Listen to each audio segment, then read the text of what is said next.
नमस्कार. नमस्कार. माझं नाव रेश्मा परमेश्वर म्हणते. हा माझा मुलगा सुरतेश परमेश्वर म्हणते. हे माझे मिस्टर परमेश नारायण म्हणते. त्याला ITP हा असा झालेला रोग होता. त्याच्या अंगावर काळी चट्टे येत होती. त्याचा प्लेटलेट काउंट कमी होत होता. आम्हाला जून महिन्यात कळा कमी झालेला. त्यासाठी आम्ही पुण्याला नामांकित हॉस्पिटलमध्ये उपचारासाठी घेऊन गेलो. त्याला आम्ही 6 महिने ट्रीटमेंट दिली, तरी पण योग्य असा काही परिणाम आम्हाला दिसत नव्हता. नाही. नंतर तिथे आम्हाला एका हेमॅटॉलॉजिस्ट तज्ञांनी सांगितलं की हिल जेल बद्दल आम्हाला पत्ता दिला. तिथे आम्ही गेलो. 3 महिने झाले ट्रीटमेंट घेतोय. आम्हाला असा चांगला फरक झाला. पहिल्या 18,000 होत्या, परत 16 झाल्या, परत जास्त झाल्या, अजून 23 झाल्या, 30 झाल्या, आता 75,000पेक्षा जास्त आहे. आता आम्हाला चांगला फरक जाणवतोय.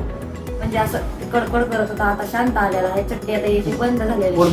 जेवण करतो, पहिले जेवण पण नको म्हणायचं. असं नाजूक लय होता. आमच्या परिस्थिती खूप नाजूक अशी झाली आणि सगळेजण असं नाराज सगळे रडायचे.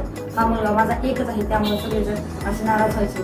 आता इथून पुढे जर कोणाला ट्रीटमेंट घ्यायची असेल तर हिल जेलमध्ये जावा. ज्याला कुठला रोग झालेला असेल तर तिथं योग्य तो उपचार होतोय, चांगले ट्रीटमेंट होतोय तिथे. हा आता माझा मुलगा आपल्यासारखा नॉर्मल आहे.